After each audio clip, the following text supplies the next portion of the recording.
Hello friends, it's Andrea, and before I get into my September setup, I gotta show off my beautiful, geeky, sciencey nails. And no, those are not fuzzy avocados. Since September is an easy given school theme, which I've seen lots of, I wanted to stay within the same kind of theme, but yet expand on just one subject. I am no longer in school, but really enjoyed anything with math and science. Still do. I even had a good majority of the table of elements memorized. Yeah, I was that nerd. And for my September title page, I really wanted to use the table of elements to spell out the month. Of course, all the letters or combination of letters don't exist, so there will be some improvising. I shortened September to be only the first 4 letters. Sure, you can spell unicorn, but not September. Anywho, I also drew a few beakers and a microscope. Then I filled in the element names with their numbers. I kept all the colors this month in the green range with a few touches of gray for the microscope. I actually have never had a pure green theme. Nope, none. This is the first one.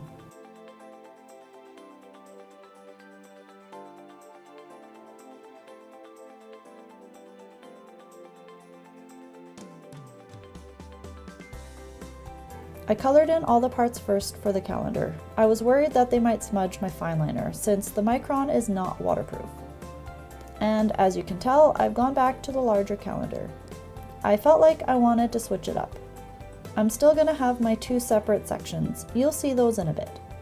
Okay, so finishing coloring in all the green parts and now onto the outlining. I actually used 3 sizes throughout the whole setup.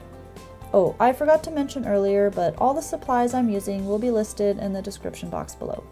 Alright, so those small beakers at the bottom are how I will separate my personal and Amazing-Andrea stuff. I'm pretty much combining my last couple months calendar and productivity together. I will just highlight each task with the corresponding color. Cool, huh? I love finding multi-purposes for things. So each square of my calendar is 6 squares by 6 squares for anyone following along. I also separated the top line as well so it would stand out better. The last day of the month got split at the bottom to save a little space. I didn't want to make the calendar smaller by adding it by itself on its own row.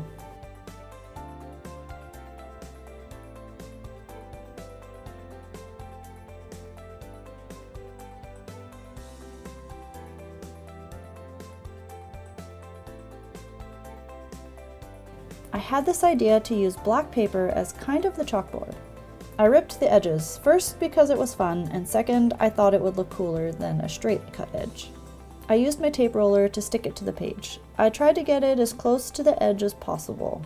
A little note though, cut an extra little bit more on the side at the inside of the book, like a millimeter, that way the book can close easier. Then I lined up the edges with the page and stuck it down. I did pre-measure and cut these. So then, of course, because the black paper is supposed to be a chalkboard, it only makes sense to use the white gel pens and white pencil crayons. I used my thickest one to outline things and the thinner one for the finer details. Remember how I said how I'm loving the multi-purpose stuff? Here's another example of combining my mood and productivity.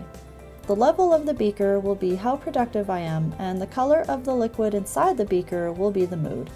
This is my favorite combination so far. Then I used the pencil crayons to write and color in the rest of the stuff.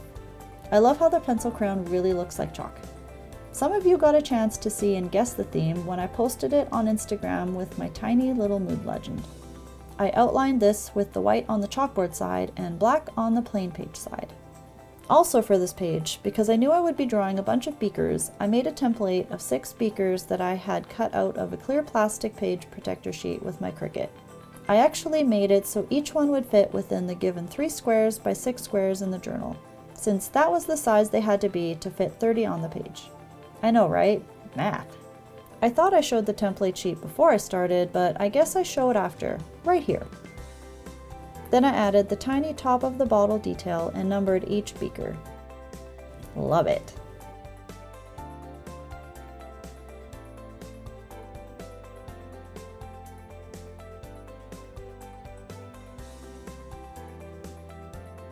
The last couple of months, my habit tracker was kind of attached to my productivity tracker that was beside my tiny calendar. And for my habit tracker this month, as you can tell, I went back to my old original one. Gotta switch it up, right? I also made a template on my Cricut for the circles for each calendar. Each circle fits within one square. I love how all of them are perfectly the same size. That's OCD perfectionist happiness right there. Then I wrote my habits at the top of all the colored sections. I even threw an exercise, you know, just in case I get bored. Then I wrote the letters for all the days of the week at the top.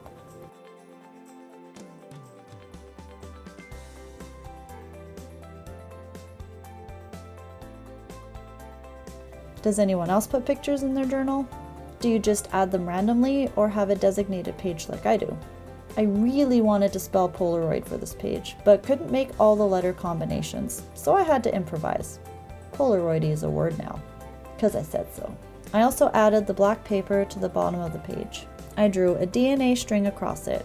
I used the thicker white pen for the outer lines and thinner one for the inside lines. It's okay if my pictures cover some of that.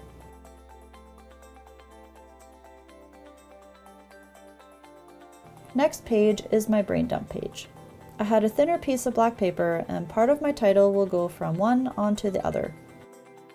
I thought this looked so neat. Using the thicker white gel pen, I outlined the title. Then I colored in the letters with the pencil crayon. It totally looks like chalk on this page.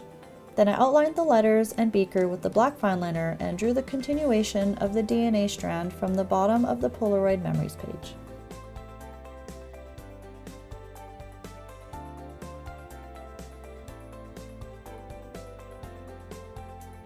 For my weekly setup, I colored in all the green parts first again.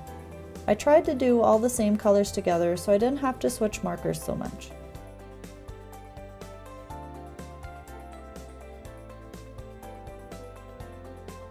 Then I outlined the date and wrote in my tiny calendar, which I've been loving by the way. I think the only thing that doesn't ever really change is my meal tracker. Then I outlined my weekly boxes on the first page. On the next page, I have my sleep tracker at the very top.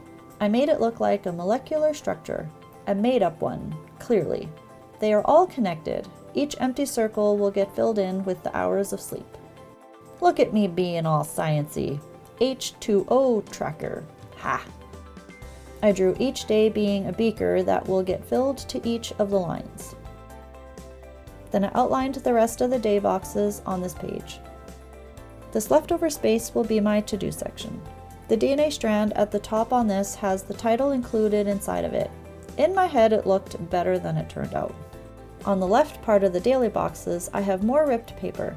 I stuck each one down with the tape roller. Then I wrote each day and number on it.